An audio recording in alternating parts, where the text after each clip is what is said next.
సురేష్ చూసినా రేవంత్ రెడ్డి బెడ్ లో అనుకుంటే కూడా పోయి లేపి రేవంత్ రెడ్డి వాళ్ళ నిరుద్యోగం తీసుకొని వచ్చినా అని లేపగలను.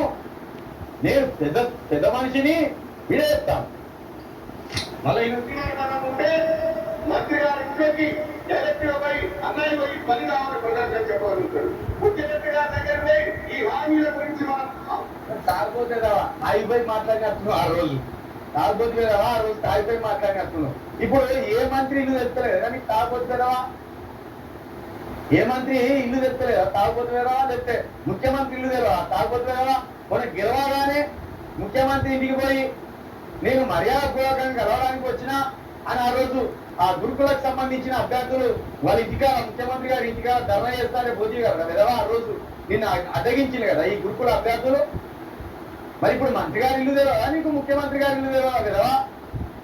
ముఖ్యమంత్రి ఇంతగా పోయి నేను లెట్రిన్లు బాత్రూమ్లు అన్ని కడిగేస్తా, సింకు కూడా కడిగేస్తా అంటే కదా విధవా?